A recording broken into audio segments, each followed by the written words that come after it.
Okay,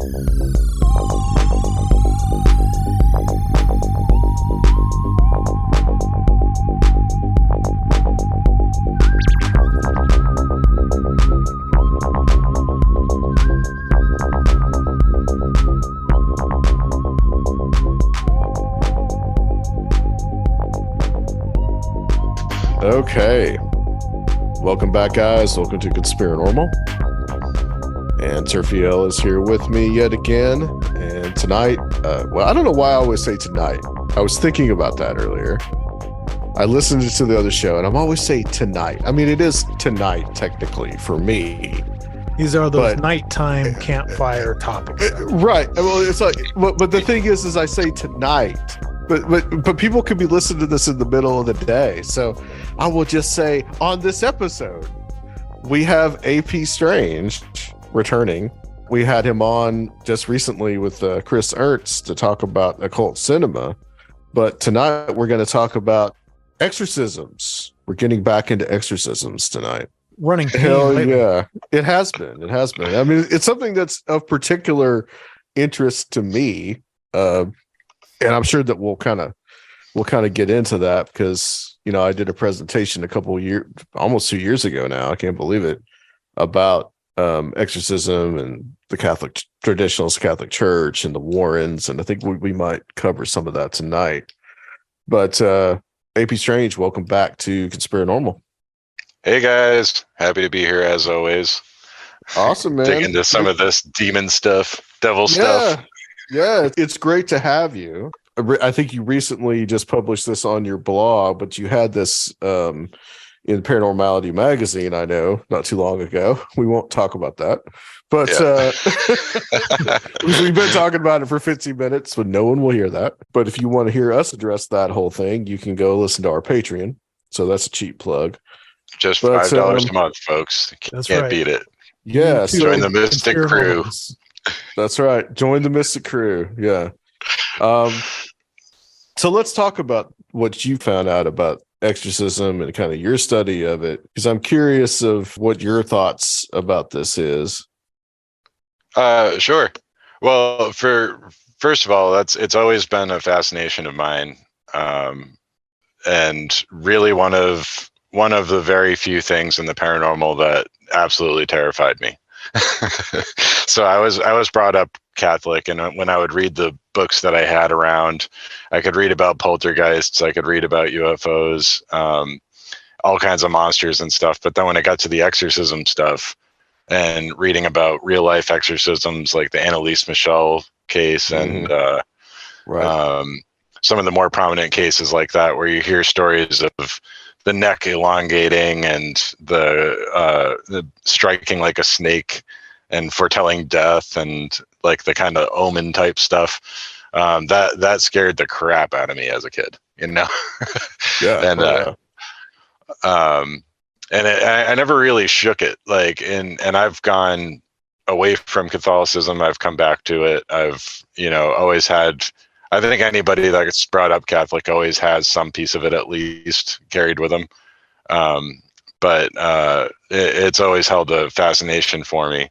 And around the time I was working on this and digging into what I was interested in was oddball exorcisms. I was looking at cases where it's not your run-of-the-mill exorcism. It's not the as run-of-the-mill as such a thing can be. It wasn't the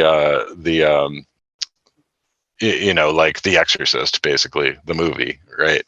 I was looking for cases that had a different flavor, and it kind of seemed a little bit synchronicity, perhaps, that you were covering at the same time. I think you had 2 or 3 episodes that at least referenced exorcism in the last couple of months, right? Well, we did, the big one was the one that we did with Dr. Richard Gallagher, which I was about to ask you if you had listened to that. Well, right, because I had messaged you right after I listened to that one, I think. Okay. Yeah. Right. About doing this show, but you had another episode that referenced the Amityville case, so that's at least the one we did with Becky Ann Galantine. Yep. So that had the Warrens kind of involved there as well, and So yeah, I mean, it was kind of funny that around the same time I had already kind of done this article. So exorcism is in the air. Oh yeah. It's something worth talking about. And definitely revisited your presentation on the Warrens in anticipation of that, because Right. I think that's a lot of important stuff for people to realize, especially in as much as it influences our current culture around ghost hunting and what's presented on TV. Because I think, if not directly related to the Warrens, it's at least in the same kind of genetic lineage as far as methodology goes on TV, you know?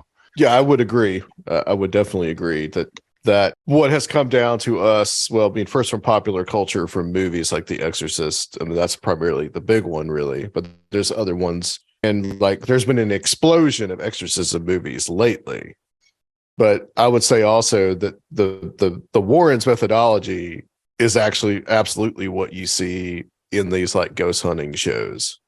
I mean, you even draw the parallel to like Ed Warren yelling at ghosts. And I know you're talking about like the Ghost Adventures guy. Like, I'm actually blanking on his name. Bagans. But Zach Bagans. Yeah, I mean, like it's one and the same. So the methodology is there. But I wanted to make the point that a lot of people don't understand about the Warrens, or they just kind of refuse to really face it, is just how much their traditionalist Catholicism really influenced them.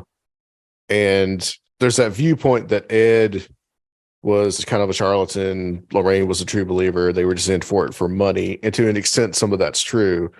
But if you listen to some of their interviews that they gave, especially on stuff that they did on like public access channel with their, I think, son-in-law, if you listen to those interviews, there's so much emphasis on deliverance. There's so much emphasis on, these demons trying to keep you not from like the light of God, but keep you from the church, which is the stepping stone to God. So there's a lot of emphasis on Catholic theology. Yeah, absolutely. And Father McKenna, who they relied on a lot, he was kind of a big personality in that respect, right? The kind of disavowing Vatican II, and so he was a bishop in the same town I think they lived in, or nearby, in Connecticut. He was a bishop in his own church that he established. Right. Yeah. So it's important to that's the important distinction to make, is it's a offshoot of the Catholic Church that doesn't listen to the Pope, because they don't see that as being the true Pope. So so that's important for people to realize, and that's what makes it so mind-blowing to me that this stuff is so popular on TV, because I would characterize your average person as being agnostic. They don't think about religion a lot, but yet they can be made to believe that demons are real just as soon as something spooky happens because somebody told them so. Right? This whole exorcism craze happens along with a wider occult revival and like this satanic exploitation films and literature. Oh yeah, so it's almost like a reaction to that occult revival, and these things are cross-pollinating and influencing each other. So, some of these characters are probably getting ideas from this media that's being created, and the media is influencing people's perceptions of what's real or how widespread this occult crime is, and all this stuff is kind of feeding into itself. Oh yeah, for sure. But yeah, I mean, as far as the appeal goes too, it's funny because it's very Catholicism centered, and where I live in my part of the world, Catholicism's pretty widespread. It's pretty commonplace. Like Northeast has a lot of Catholic churches, but I feel like for most of the country, it's really in a lot of parts of the country, like Catholics are viewed as almost pagan. I think a lot of evangelicals like really don't dig that stuff, but they can still kind of agree that they have a common enemy in Satan, right? So I feel like in recent years there's been kind of a shift.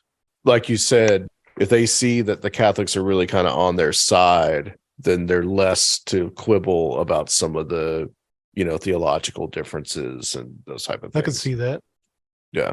Yeah, and I mean maybe that's why the offshoot type traditionalist Catholics kind of can get under the radar with them a bit, is like, hey, we're not those guys. Like we still believe in the conservative original values, Yeah. Well, there's this Father Bergamo, is that his name? That he's he's really right wing, like talks about QAnon, supports Trump. Right. I mean, he's someone that would fit in, I think, as a bishop, maybe. Like he fits in with that crowd, essentially. Yeah.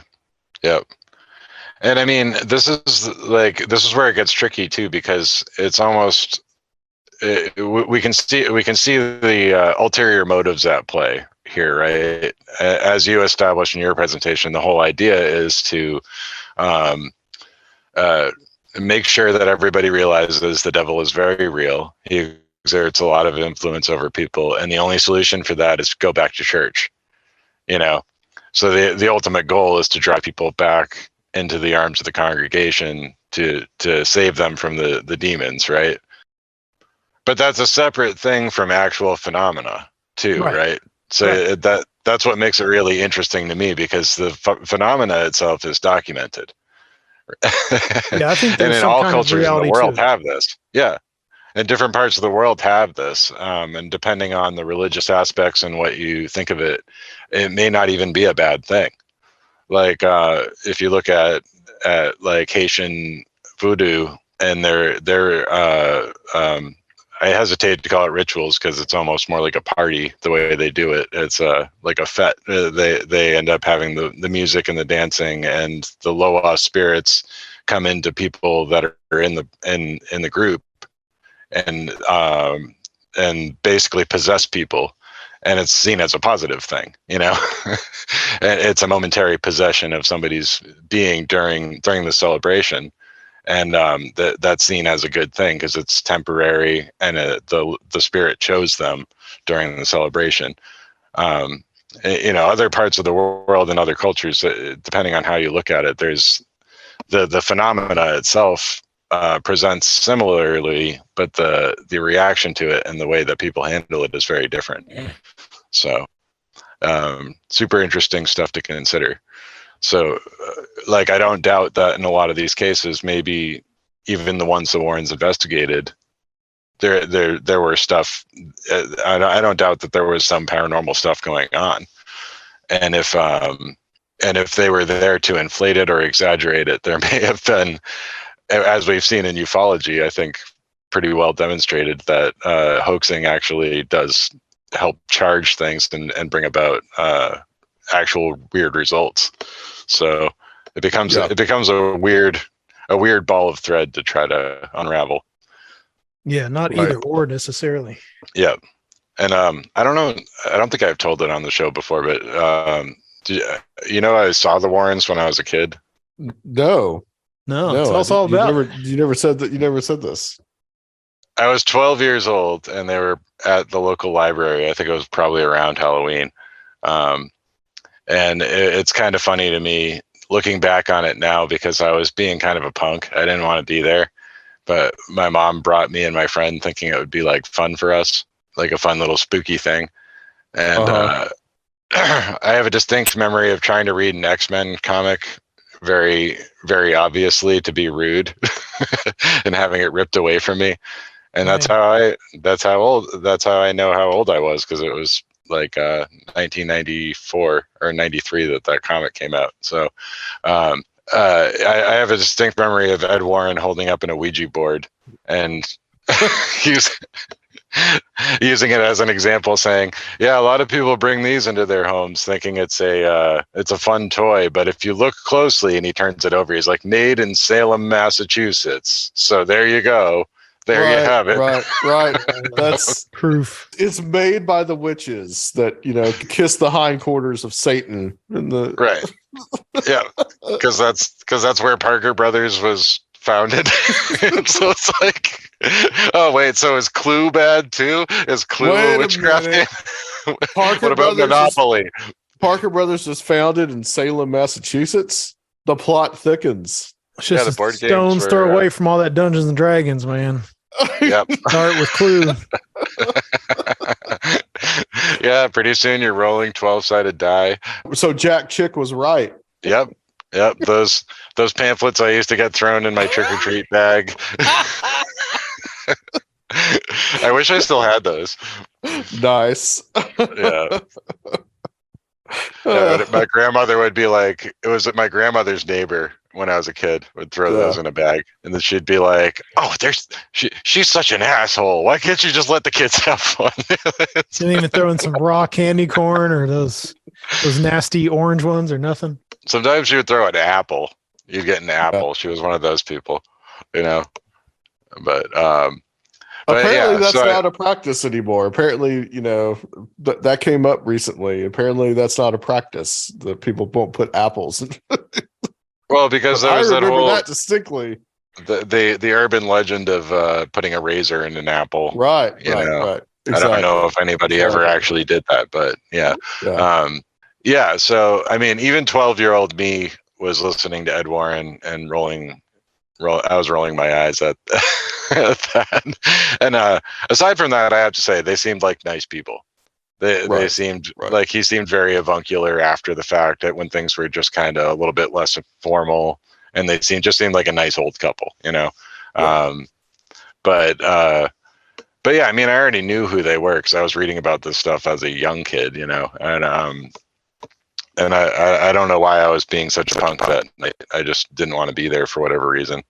But yeah, it's funny to see that kind of take over because, I mean, you've had plenty of people in ghost hunting. Like Hans Holzer was claiming the title of ghost hunter before them. Harry Price was the first one, I think, to use that particular term, So it's kind of funny to see how, I don't know if funny is the right word, but how that's kind of become predominant in our culture as the measure of ghost hunting success is finding demons behind every corner, Right. And so it's like the exorcism craze enchants the world with more just regular ghosts as well. Yeah. And I mean, what's the hard? Well, okay. And then with ghosts, it's always got to be tortured ghosts, right? Okay. Like the common knowledge about that in that same vein is that it had to have been a traumatic event, and that's why they stayed behind. You never just have, right. And the reason really is just that this stuff sells better. The demons and tortured ghosts are going to sell better, and that's part of the problem, because there's a much more holistic and open-minded way to approach a lot of this stuff, and it can be done with humor. It can be done with good taste, and not offending people. Are you suggesting though that a lot of this is not about finding the truth and just about entertainment? No. I wouldn't go that far. I wouldn't go that far, Sergio. You know what? Can we just edit out the last couple of minutes of me talking? I don't want to be on record suggesting that. No. Let's visit the Zach Bagans Museum. I mean, there's a reason he has a whole floor that's like murderabilia. A lot. Yeah. Where is that? Is that like in Las Vegas or something? Yeah. Okay. From what I understand, it costs $50 a pop to go in. And, oh God. Yeah. That's heinous. Yep.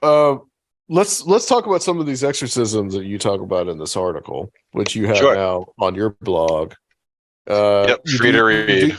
You do start with the Warrens, and you start with this the very famous werewolf case, which is Yeah, the Southend-on-Sea werewolf. Yeah. Adam, you're gonna have to say werewolf one more time for the audience. Werewolf. Wait, you have to say it a certain number of times, or We No, have just- fans of the way that Adam pronounced wolf. Yes. But I don't know. I hear a lot of people pronounce it that way, though. I figure it's got to be a regional thing. Oh, I reckon it is. Yeah, I wouldn't say it's incorrect, but yeah. So I mean, this is a case you don't. I don't think you hear often enough. You say it's very famous, but I think a lot people of a certain age, our age or older, might ring more bells than a lot of the younger generation that are, say, introduced to the Warrens through the Conjuring movies. Right. But this was an example of a guy that was a real life werewolf, according to them, and he he was brought to Father McKenna to be exorcised in Connecticut, and they actually took video footage of the whole thing. I think that might be on YouTube. I didn't actually look because I didn't care to see it, but I know I've seen clips from it before. So this is a guy, Bill Ramsey, in the UK, and when the Warrens were in the UK, they caught wind of this real life werewolf and met with him, and it became clear that they would need to bring him to the States so that he could be exorcised and have the spirit of the wolf driven out of him. So he recounts in the book. The book is just called The Werewolf, I think, and it's got like three authors writing little dramatic interstitial bits that probably have no bearing on reality. It's a bizarre book, and other bits that are a recounting of Ramsey's experiences, and it kind of brings you through. And then there's other yet more bits that are interview segments with the Warrens and the Ramseys, and getting through all this stuff. So I guess the story is that the guy was, as a child, was out in his backyard and felt this weird, cool breeze and stillness, and then just went completely out of his mind and started ripping a fence out of the ground and biting at the wires on it. And when he was telling this story, I mean, this greatly disturbed the young boy's parents. And as he was telling the story, Ed Warren nodded sagely and said, "This was the moment that the spirit of the wolf entered into him." So, they figured it out right away. And after a bit of going back and forth with them, brought him over to Connecticut, and he apparently was cured through the efforts of Father McKenna, even though everybody knows that a silver bullet is the only way to stop a werewolf. That's true. That's true. But I guess McKenna just didn't travel. I guess that's the only. Got to come to him. Yeah, you had to come to him. Yeah, come to Connecticut. I mean, there was a bit of sensationalism, and he probably was looking for the press for his parish there. I'm assuming. Right. Because this whole thing was financed by the tabloid paper in the UK. They were the ones that flew Ramsey and his wife out to got them to Connecticut. So, and they in return got the exclusive story to it. So that's kind of. That was, I mean, this is kind of the game that was being played here, I suppose, is the way I'm going to phrase it, because there was the publicity was involved, and the whole thing was financed by a tabloid paper whose name I failed to record. I don't know if it's a paper that still exists. I think it was like the Star or something like that, but it's different than the Star here. We were talking about exorcism in different cultures, and I guess it makes sense that like werewolves would be an example of something akin to a possession in like pre-Christian European cultures and around the world. So it makes sense. It fits right in. It does. And when you read about traditional folk beliefs around werewolves and vampires and ghouls and what we would consider more traditional ghosts, it all blurs together in a lot of ways. Like there's a lot of, or witches too. So you have witches, vampires, and werewolves all share a lot of similar traits. There's like transformation that can happen, like cannibalistic or blood sucking kind of things going on. You could almost exchange one for another, depending on the stories you're looking at. So there seems to be very little distinction between those three categories, but all of them seem to have some tie with the demonic. In Ramsey's case, he never actually transformed into a wolf. He would just kind of act like one, I guess. He was right. Yeah. He was possessed by the spirit. Right. Yeah. Right. There's you talk also about like the exorcism of places. Right. We're not just exorcising people. We go and exorcise the demons out of places. Yeah, and I mean, a couple of examples of those. That's part of what inspired this whole line of thinking was that's local for me is the Boston Red Sox breaking the curse of the Great Bambino by having Father Guido Sarducci do a exorcism of Fenway Park, which I think is just fantastic.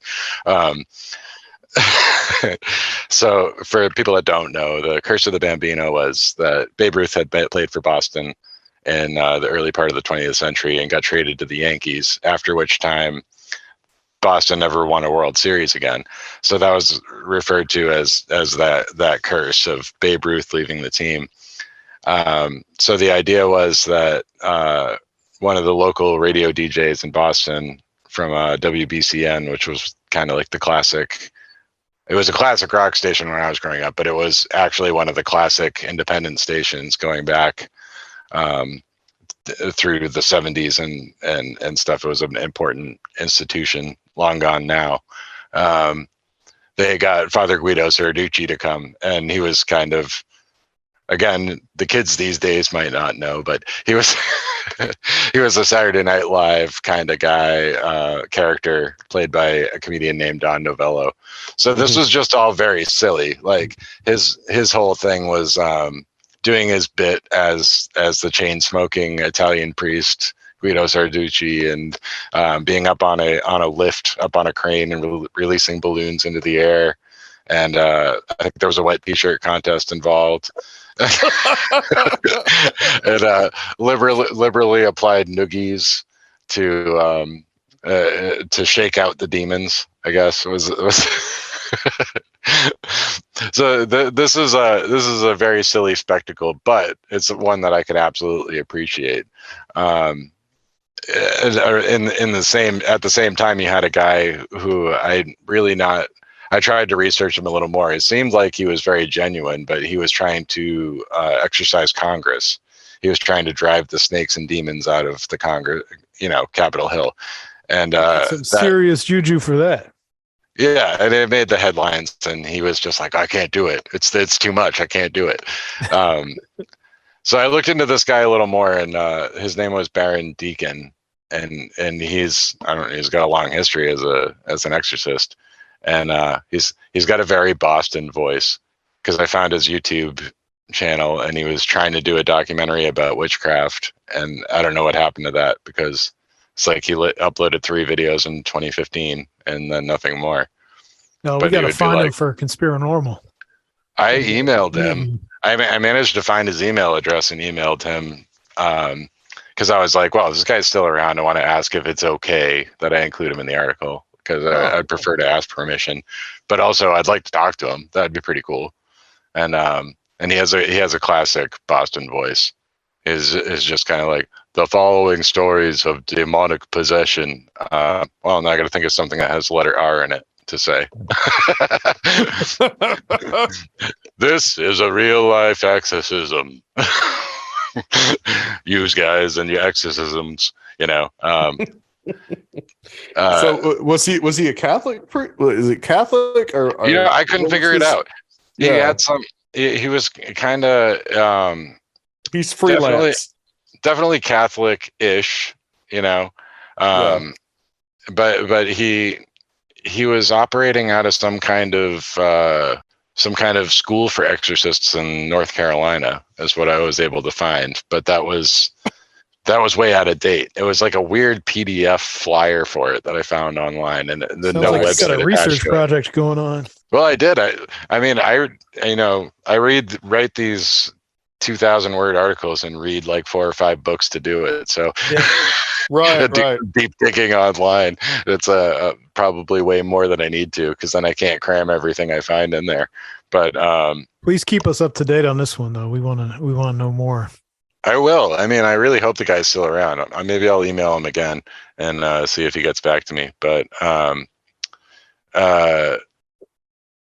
this was also inspired by, I think, one case of exorcising a place that a lot of 14s would be familiar with, is the exorcism of Loch Ness. And this is something that gets passing mention in a lot of books, right? And this is where we leave the Catholic stuff entirely. So I remember always reading about it in passing as just kind of like a little novelty as related to Nessie. If you're a serious like cryptozoologist and you think there's a big prehistoric beast in the loch, you probably wouldn't bother with the exorcism of the loch as being anything worth reading about. But when I looked into it, the first place it was mentioned, I'm guessing, was the Goblin Universe by Ted Holiday. You guys familiar with this book? Yeah. Oh yeah, I'm familiar. I never read it, but I am familiar with it. Yeah. And Colin Wilson writes about it in a couple of his books. Yeah, Colin Wilson. I got it right here. Oh, I'm not on video anymore. I forgot about that. I'll go back on real quick just for this, because Goblin Universe. This was like one of my most coveted books for a long time, and then I finally got a copy last year and was pumped about it. But I mean, it was in the news a lot at the time, and it was on TV in the UK. This Exorcism of the Loch, and Holiday writes about it in this book, and Colin Wilson writes like a 48-page introduction to it. It's the longest introduction I think I've ever read to a book. But it's this character, Reverend Donald Omand, and that kind of, I ended up going down a rabbit hole with this guy because he's just got so many crazy stories. There was a serialized newspaper series about his exploits as an exorcist that made him almost like a superhero. It would be like Reverend Oman versus the vampire versus the Chinese idol, so it's like Santo or something. Sort of, except he looks like Mr. Magoo. He's like it's like a little old man with spectacles, and that's what makes it so funny to me. Like, I can't help but love this guy because he's just like a little old man, but he's like out fighting vampires and Chinese idols and the soul stealer and as evidenced by the title of this book, the man who exorcised the Bermuda Triangle. He actually exorcised the Bermuda Triangle, which I think is just fantastic.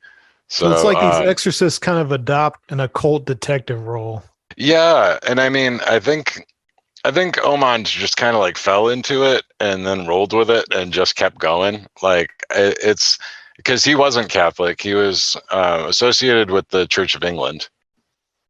But prior to that, he had gotten his PhD in theological studies in Germany. So this guy's whole life story is pretty great. He was the son of a minister and born in Scotland. And his mother had what he referred to as fayness about her, that he said that he inherited. So you think of like the fae as in the good folk.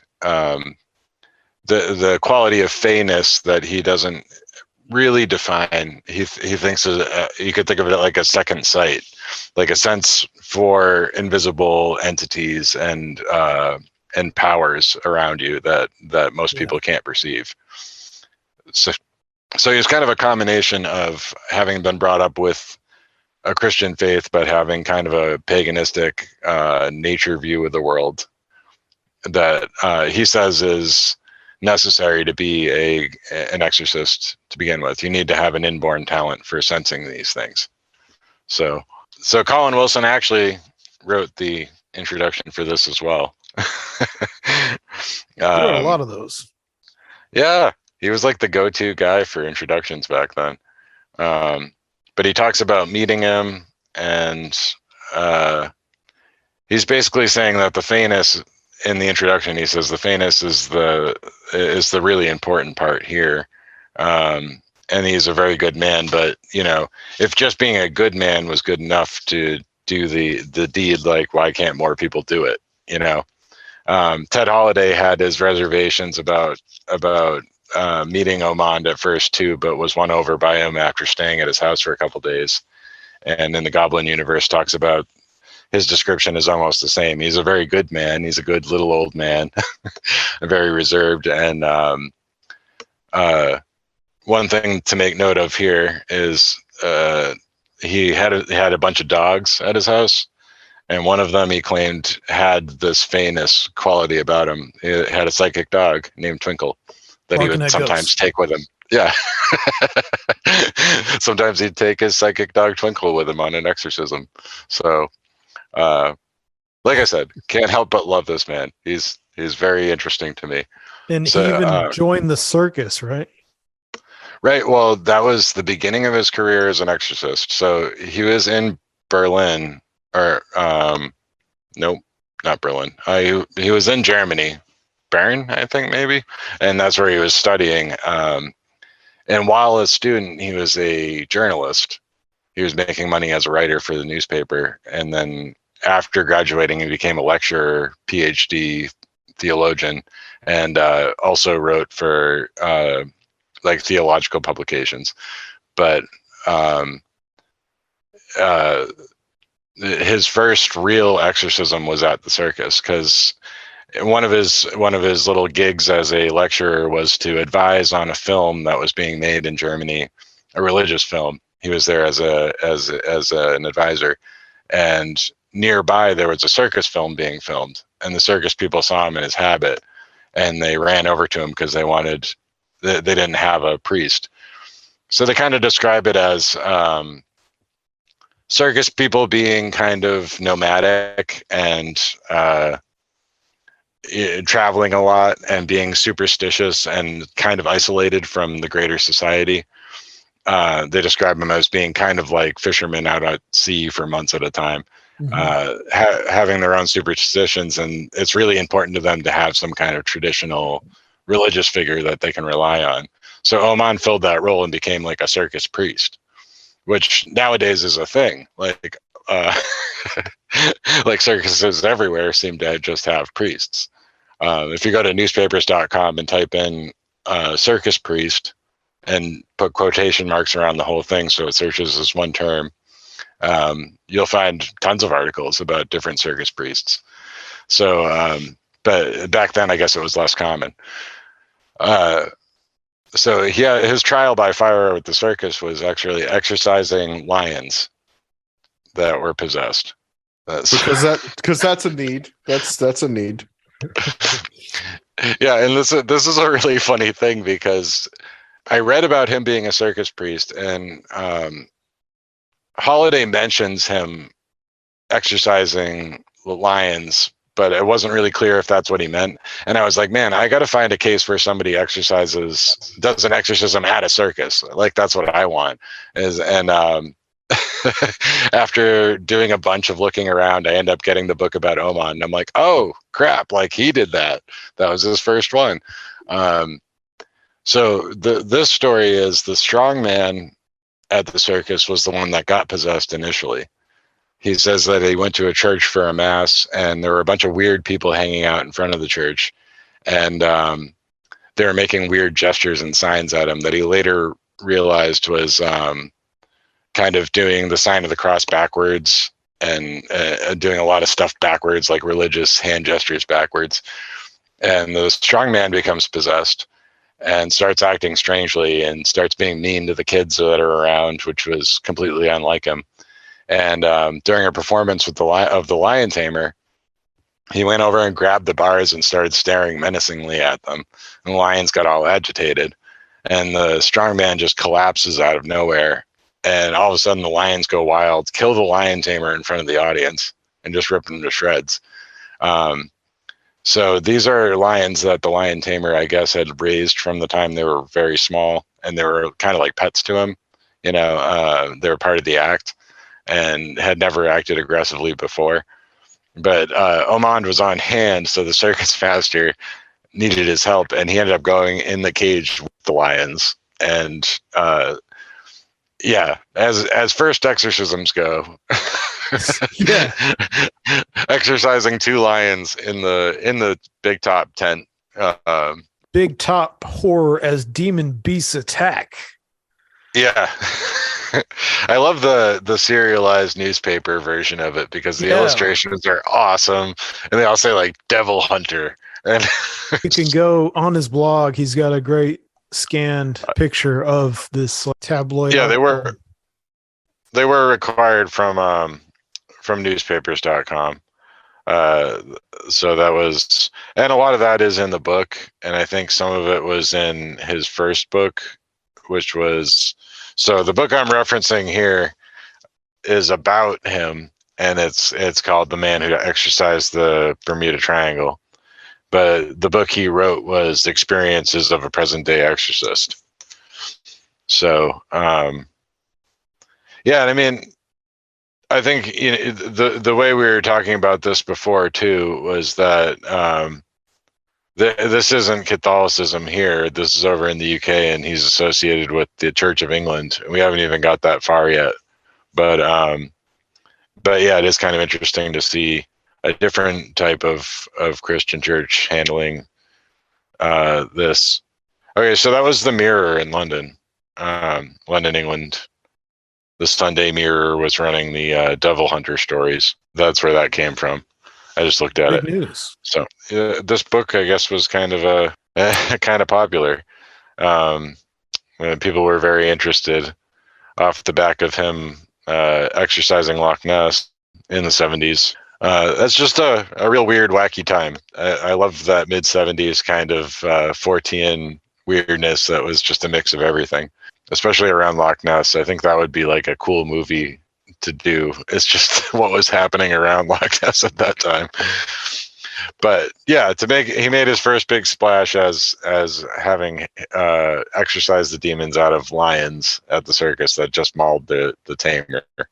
Because from there, there's a whole lot about vampires in here, which is interesting because he had his own encounters with vampires, which also touches on being in a place. And I had referenced this when I was here last with the occult and cinema thing, was Omand's relationship to Dracula. So he talks about how as a kid he loved that book and that story and character, the Bram Stoker book Dracula. And he developed this theory that I guess there had been a black dog sightings on the coast of Yorkshire at a place called Kettleness. And this was one of the exorcisms he did, was kind of that area. But he develops this theory that Bram Stoker visited the same area when he was writing Dracula and had sensed this evil presence there.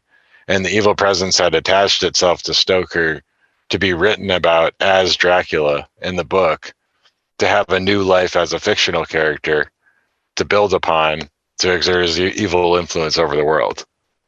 So this is a really convoluted, like crazy idea that I really like. Very high concept. Something I would come up with. Yeah, it sounds like something I would spin out of disparate details that I find about things. So I love it. But he apparently that was another that was an early example of exorcising a place. This place Kettleness, this seaside area in Yorkshire. So and then that same year he encountered an actual vampire. So he was kind of part of a international group of psychologists that would meet to discuss odd cases and new theories and ideas in psychology. So they had need of a religious figure there, but they also found opportunities to work as an exorcist through this network. And one of these cases was a vampire in Sweden. So that's one of the other article screenshots I include is Omand versus an actual vampire. So there's this whole through line of having encountered an actual Dracula in real life and having supposed success, much the way the Warrens helped a werewolf. I guess he was able to help this guy who was an actual vampire. So Omand's very realistic about these things, though.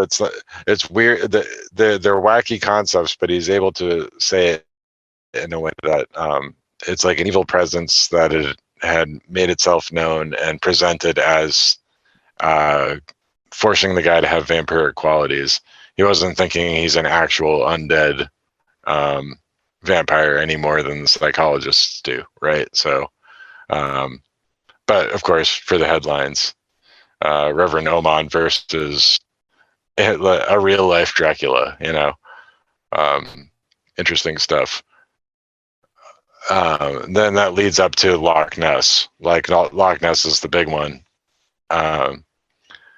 So, I mean, you guys have come across this story before, right? It's not just me. It just gets referenced all the time when you're reading about the Loch Ness monster. Yeah, I've heard of it before.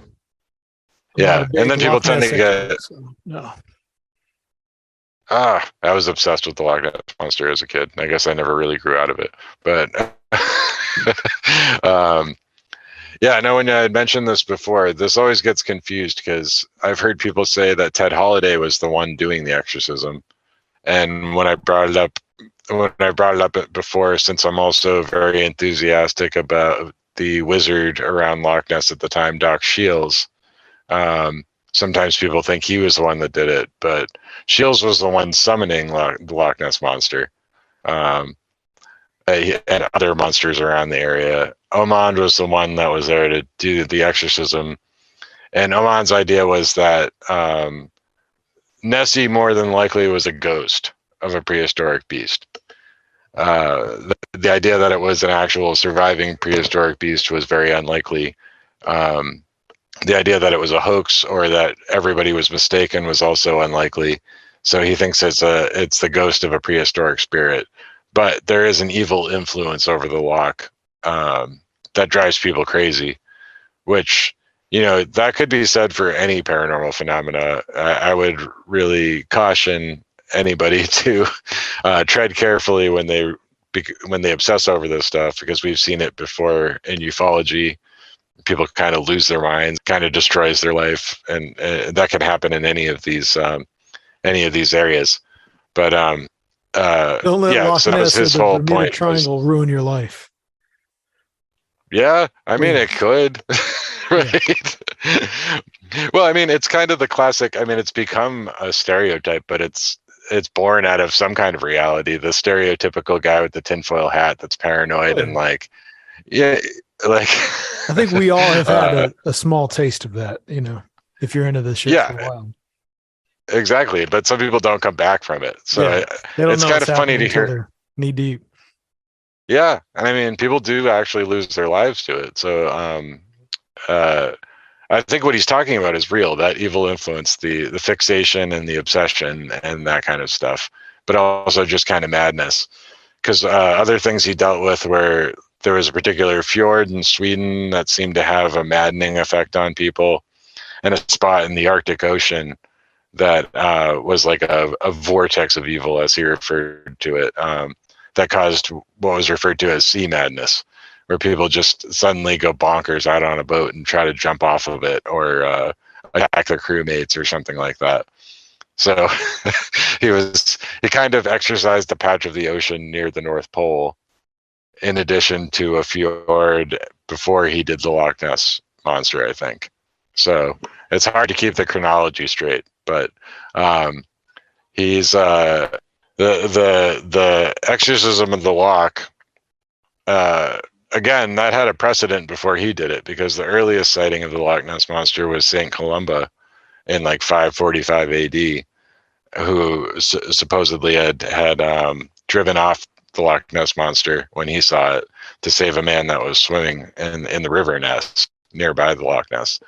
But the method was to perform the exorcism ceremony at points along the shore, 4 different spots, and that would form a cross if you were to look at it on a map.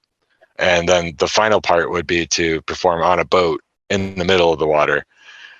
And they had people from the BBC there following him around, interviewing him with cameras. So it turned into this whole day-long affair. The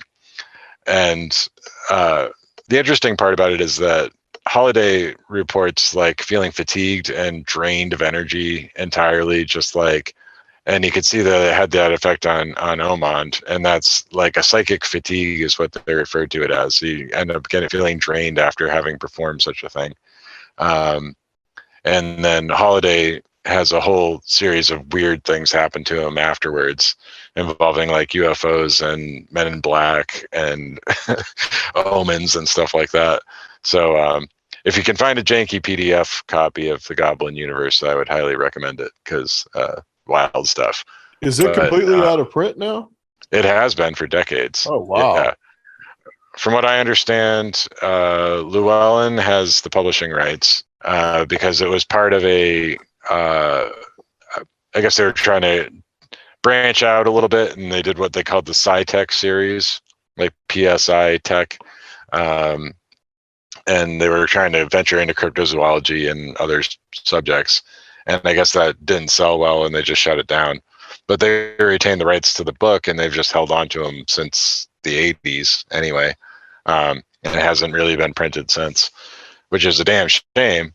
I think they would have done well to republish it when Hellier came out, because anything with Goblin in the title, that probably would have, yeah, that's true. You know, they could still do it now. So if anyone's at Llewellyn, you know, you have a book that you have the rights to that you could republish and people would buy it. I'm saying. Right. Because the elite listen to Conspirinormal, so the paranormal they do. Elite Conspirinormal influences the influencers. It does. It can have a ripple effect. It can be a subtle thing, you know. Put some bugs in some ears. Like, this is what needs to happen, you know. Lauren Coleman kind of tipped me off to some of this stuff because he helped with sourcing some of the images for the book and helping to design the cover to it. So he had the skinny on that. But so obviously he didn't banish Nessie. People still see Nessie. And that wasn't his goal to begin with. He just kind of wanted to get rid of that evil influence over the loch. So, yeah. Do you have any questions on the Loch Ness Monster part of this? Or he goes on to an even more infamous, larger body of water, and that's the Bermuda Triangle. Yeah, the Bermuda Triangle is pretty wild. That's a large swath of ocean to cover. It's kind of funny when you see it on a map, because then you realize it's like you could, if you move the triangle over, you could fit all of Florida in it. You know, I think Florida might be in it. My experiences in Florida, but yeah, part of it is. I think part of the southern tip are right in there, if I'm not mistaken. Well, you know what? I have a picture right here. Yeah, it's a little piece of it. The land is, but I don't know how firm that triangle is. Right. I think it moves depending on the picture that you're looking at. But yeah, his way of handling this, he thought about trying to do the exorcism from a plane above the Bermuda Triangle, but that didn't end up working out. So he kind of did the same thing he did at Loch Ness, where he picked points on the shore and then on boats to try to form this cross. And this is where you start to run into the problematic stuff in the paranormal, because I'm reading about this, like chuckling to myself. I'm like, dude's exorcising the Bermuda Triangle. This is wild. And he gets into his theories about like why the Bermuda Triangle exists. And he's talking about how people have reported being able to hear what sounds like African voices. And he thinks it's due to the trauma of the slave trade coming through there that has left a permanent imprint there. That. And even the part where it gets bad is his actual theory was that sometimes people that wouldn't be useful as slaves would just be tossed overboard, or people that were starting trouble on the boat. And he suggested that maybe a witch doctor had been thrown overboard and with his dying breath had cursed the water. And I read that and I'm like, oh no.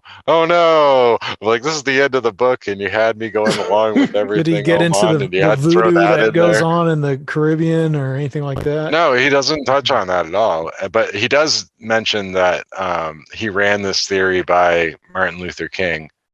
Oh, wow. Yeah, that's not awkward at all. It's not clear at what point he actually met Martin Luther King, because we're talking about this is like 1976 or 77 when he was in the Bermuda Triangle. So unless he had already been planning it for over a decade, I'm not really sure where he found time to ask Martin Luther King about the Bermuda Triangle. he just said it. That's pretty much it. Yeah. Right. He just said that he did. Right. Because nobody can ask Dr. King. So right. Unless you're a very, very talented medium. Maybe Lorraine Warren could have, but at any rate, yeah, that as it may, looking past that, I think it's notable that we haven't really lost nearly as many boats and ships over the Bermuda Triangle since 1977 as notable cases beforehand. So I would mark that as a success. Okay. Whatever he did worked, right? You know, we still don't know what happened to Flight 19 and a lot of people that disappeared there, but at the very least, we haven't had new disappearances. You know, yes, something worked. Yeah, something went right. Maybe, planes being connected to satellites. Yeah. Could be. Well, what are you guys' thought on Bermuda Triangle? What do you think it is? I don't think it's a witch doctor curse from the slave trade. I don't have like a lot of cross references, but from being on a cruise ship in the ocean, like at night by myself on the deck, like it feels like some real dirty water. It has a feeling to it. I don't know. You know, that's the only time I've been on a boat in the ocean, so I don't have anything to compare. Maybe that's just what being on a boat is like. But it felt kind of weird. Yeah, I'd love to take a cruise through there. I want to know what it feels like. But I don't have very much experience out on the open ocean either.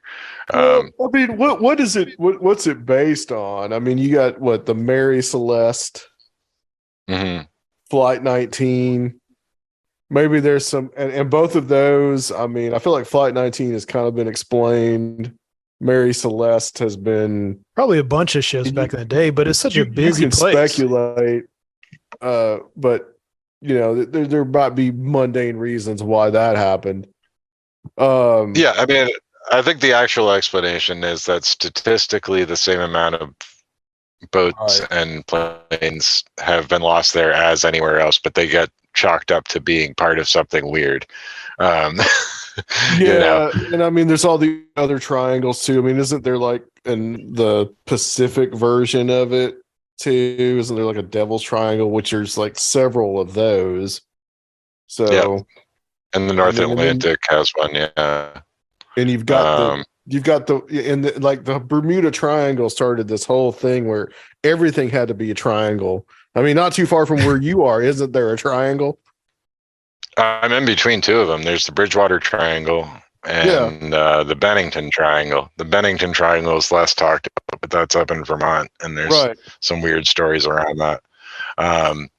And yeah, well, you know what it is, Adam. I mean, the triangles. Come on, man. That mystical Illuminati stuff. Oh, right. Exactly. You find 3 it's all points the on the map. Illuminati. Yeah, that's what it is. Hey, we see the whole show. I don't know. Did you guys see the new Did you see the new Paulides documentary? I guess he does that with a map, or he's actually putting bullets on a map to make shapes on it. Oh no! The UFO documentary. No, I didn't actually watch it, but I'm told. Yeah, he does that where he's trying to make like a triangle on the map by placing bullets on places where stuff happened. People disappeared. Pretty I'm something wacky of stuff. a geomancer myself, so I really can't say anything. I just think it's funny. Were there any other figures in Exorcism that we?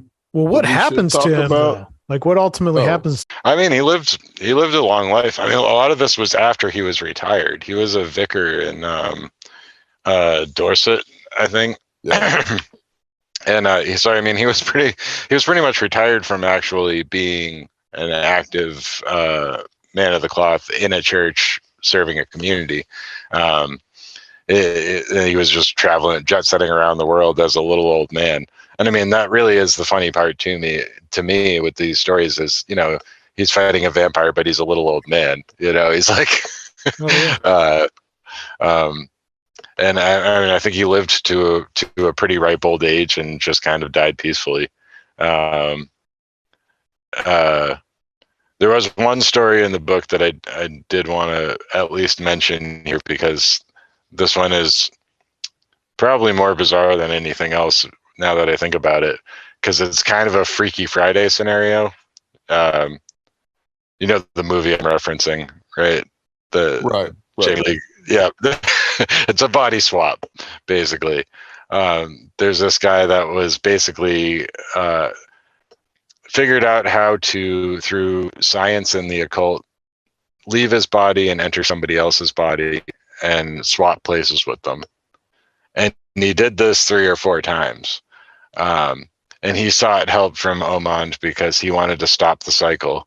And he was afraid that if he was about to die, he would chicken out and swap places with whoever was nearby him. So, I mean, there's 3 chapters dedicated to this guy because it's such a bizarre story and it's so convoluted. But he started as kind of like a young scientist who swaps places with another professor, who swaps places with a journalist. And he's able to kind of hypnotize them and then just kind of jump his soul into their body and their soul goes into his, you know. And at some point he's despondent and he ends up in Syria and sees a man praying at the mosque and realizes that this guy who doesn't seem to really have much going on upstairs at least has faith, and that's worth more than all he managed to accomplish through his multiple lifetimes. So he jumps into this guy, and that's where he sought help from Omand. So that's a pretty wild story, body swapping and soul stealing kind of stuff. So the Freaky Friday exorcism, I guess you could call it. Yeah, it's a lot broader. All these are like a lot broader definition of exorcism. Right. And that's what's cool about him in general is that he doesn't have the hard and fast, it's all demons. He's not talking about the devil constantly. He's actually looking at all this stuff and using this quality of feyness that he has of sensing what's actually there. And all he wants to do is remove the evil influence. When he encounters a ghost, he doesn't necessarily want to banish the ghost or escort it to the other side. The ghost is going to do what a ghost does. It's just going to hang out there, and it's not hurting anybody. But if there's an evil influence around that, he wants to remove that. So Wilson talks about it like he speaks almost with like the dispassion, a removal of like a doctor talking about germs or disease, just kind of targeting what needs to be done, and that's the part that we need to take care of. And this other stuff sure is spooky, but it's not hurting anybody, so leave it alone, you know. I kind of really love that. I respect that a lot more, because he's not proselytizing. And Wilson makes a pretty valid point as well, saying that you don't need to be of any particular faith to enjoy the book or to appreciate his exploits, because he's not ramming it down your throat. You know, he's there to help.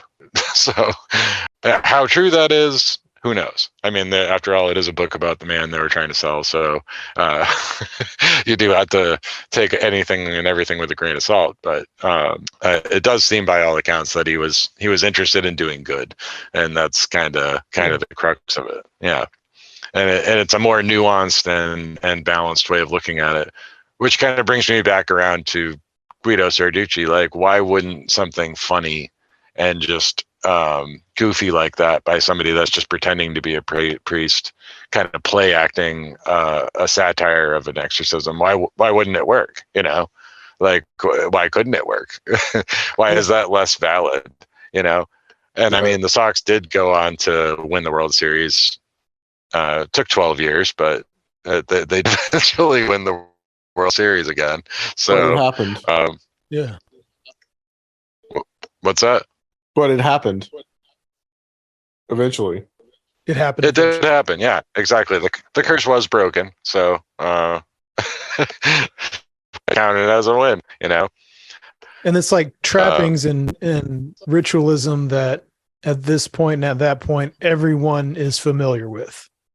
So everyone can participate. It's not something like, you know, too exotic for everybody. Like, everyone knows what's going on. Yeah, it's not exclusive. It's not behind closed doors. Yeah, exactly. It's a community feeling, and there's almost like an egregoric quality of that, of moving that forward. And ultimately, when you talk about exorcism, I was getting into the etymology of the word, and what it basically is coming to an agreement, right? The Greek root of the word, from what I could understand, was when they say that the demon is compelled to do stuff, you're making a compact to agree that the demon is going to leave this realm and leave us alone and stay over there. You're never actually banishing them. You can't really kill a demon, right? It's like a negotiation. It is a negotiation, but it's the same exact thing, really, that wizards do, from the opposite way of looking at it. You know, when you're talking about like ceremonial magicians and high magic ritual and working with demons, I mean, King Solomon being the early example and the avatar of this for a lot of people, the invoking of demons and the banishing thereof afterward has, you know, a mirrored quality to the concept of exorcism broadly. And the more you look into it, the more it seems like they're just kind of not even opposites. They're just kind of the same maneuver. When you get into a lot of the grimoire, the grimoires, and reading about how to establish and maintain relationships with demons, the amount of preparation you need to do and purification rituals you need to do, I mean, you may as well become a priest in order to do it as prescribed in a lot of these tomes. And it's almost a kind of a blind to get you to do the great work and purify yourself and become a more enlightened being, you know? So I don't know. I find it interesting that there's this kind of dichotomy there, where the modern dumbed down version of it that we get through ghost hunting on TV and people like Zach Bagans just yelling at ghosts and talking about demons, the very concept that anybody would call themselves a demonologist nowadays. I'm probably going to get hate mail for this. If you call yourself a demonologist, John Tenney has pointed out that that's like the same thing as calling yourself a witch finder, you know? Yeah. that's classically been a term for people that are trying to persecute people for having different customs and beliefs, and yeah. So And this stuff is like gets really dark and has been really politicized. And in, you know, some places like Africa, you have these like spiritual warfare outfits come in. I know Dave Metcalf talked about this a lot. And, you know, they're kind of waging war against folk beliefs and traditional practitioners, and things actually result in violence and persecution of people. Yep. And you see it, you see threads of it nowadays, and it's just like another way of othering people. I mean, recently you had the Dalai Lama in the news, and like whatever you think of the recent news story of the Dalai Lama, or he, you know, the whole thing with his tongue and trying to get a kid to lick his tongue or whatever. The amount of people on Twitter, just, this is anecdotal, it's not scientific or anything, but just from what I noticed, the amount of people that were like willing and ready and just seemed to be chomping at the bit to just dunk on and hate on Tibetans and the Tibetan Buddhist practice. And I was just like, where is this coming from? And it's that same kind of moralistic othering, like demonizing traditional folk belief. Yeah. And they finally found like one thing. I don't know if they were waiting for it, but they were primed and ready to go. Or they see guys in robes that have a different tradition and come from a different part of the world, and they're like, "Oh, this is all awful," and it's, you know, like, "Oh, they're all pedophiles." It's like it's the same thing as the QAnon people, you know. There's a lot of and the stuff that's always classic. Yeah, and it becomes literal, right? And you're not even really talking about, I mean, tantric Buddhism and a lot of the stuff that came out of Tibet and the Vajrayana types have more paganistic kind of qualities and mystical qualities than Buddhism largely, but it all gets lumped together. You know, this is all going to be lumped together because people are frankly too ignorant and simple to really take a step back and realize they don't know what they're talking about when they fly off the handle about these things, and or look into it themselves and learn a thing or two. You know, I don't know. It's just far too easy. We live in a society now where we've been beat over the head with this stuff. We think about the Satanic Panic as being a long time ago, and it just never went away. It never really did. You know? No, it didn't. Yeah. And as you guys have both done a really good job of presenting in your conspiracy talk episodes, or what are you calling those ones? Shit, memory is failing me right now. Paranoid Styles, yeah, which we Paranoid Styles, yeah, lax on for the last few months. Well, yeah, but I mean, you had like a really good through line going in those, and how these ideas just are cyclical. It's like the what I refer to as the Ouroboros of bullshit, where the same things keep popping up. Always ways of vilifying different groups and othering people, and you know, anti-Semitism always comes back around again in different and varied forms. But the Satanic Panic was, you know, geez, you know, we're talking about like 30 to 40 years ago. A lot of this stuff was going on, and the effects of that are still being felt, and they're kind of subliminal at this point. They're just kind of internalized. Yeah. And when you see this programming on TV, people are ready to believe that. Yeah. Oh, it's demons. Oh, it's demons. That guy with the white collar said it was a demon, you know. It's kind of madness. This interplay with media, which, you know, goes back to novels and everything else, of course, it's nothing new, but, you know, since that exorcism craze, so much of the Satanic Panic like comes out of those, you know, fictional narratives, and it's just it's totally hyper real at this point. You know, what's fiction and reality, the stuff is just totally cross-pollinated. Yeah, but I mean, I think that's how reality works anyway. I mean, I think reality is good. It's It's a cybernetic network of reciprocal stuff. There you go. But I don't know, primed and ready to even be afraid of demons like they're around every corner. What I want to know is, have these people even met demons? How do they know they're so bad? Have you ever looked at a list of demons? They seem downright helpful sometimes, man. They'll teach you stuff. They'll teach you astrology. They'll teach sometimes help you find money and lost treasure. They seem pretty helpful to me. I don't know. They don't seem all bad. But yeah. I think we're getting way off the beaten path now, but That's good. By the way, I did look up this Baron Deacon. Yeah. And the YouTube channel, I guess, is Deacon Baron, but there's one that's like Secrets of Witchcraft by Dr. Baron That's Deacon. the one. Yeah. I was going to say, please tell me that is what it is, because he's straight up wearing a cape and everything. Yes.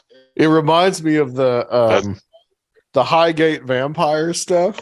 Are you familiar with that? Oh yeah. Yep. Absolutely. Yeah. That was wild.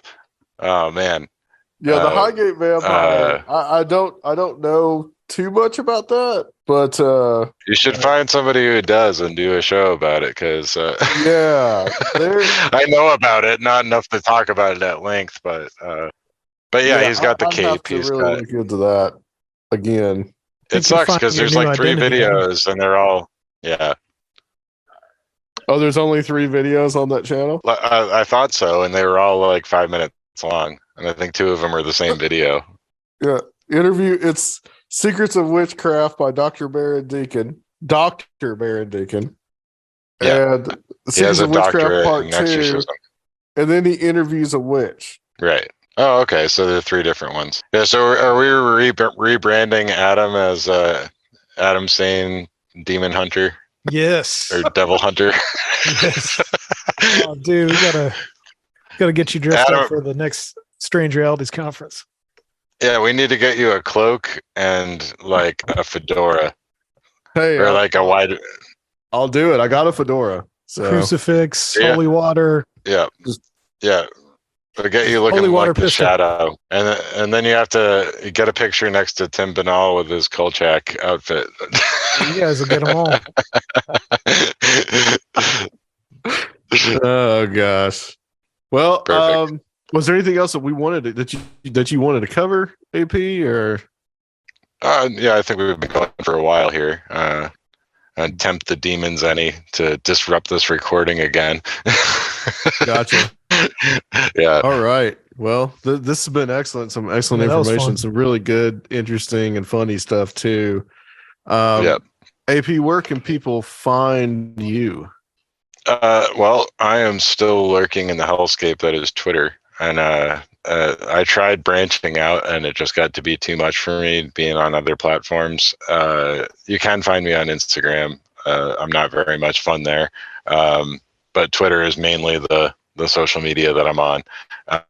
And my blog is apstrange.com, and you can find the article I wrote about this and a bunch of other stuff. You can read about Bugs Bunny and his connection to UFOs, or phantom clowns, or a lot more Loch Ness Monster stuff, or the numerology of Elvis.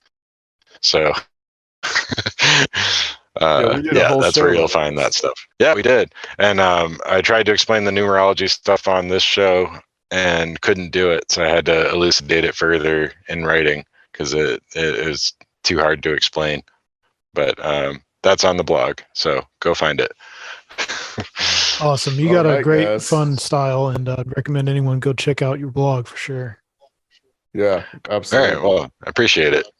All right. Well, so in the line for us, we're going to close out the show. Guys, I want to thank everybody for listening, and thank AP Strange for being the guest tonight. And just a few announcements. Of course, we have Conspirinormal Patreon. You guys can sign up for that. We've gotten started doing our monthly meetups yet again. Serfiel can tell you how to sign up for that. You too can become a conspiranormalist and get those demon hunting lessons from the adept Adam Sane over at patreon.com/Conspirinormal. Yes, you can get those demon hunting lessons from me. And hopefully we're going to be doing a Patreon here soon. And also the Strange Realities Conference, hopefully by the time this is out, we will be getting ready to reveal the graphic and the guest list. And so you guys can make your plans. But Nashville, Tennessee at SIR going to be November 3rd and the 4th, and plus an extra day that is solely online. Of course, the whole thing is online, so you can also buy online tickets as well. We'll be making announcements about pricing and all that too. So stay tuned for that. And guys, thank you for listening, and we will see you next time in a couple of weeks. We will be taking a little break, but we will be back in a couple of weeks. Zach Hunt will be joining us. Looking forward to that. Not been on for a while. And we'll talk to you later on Conspiranormal.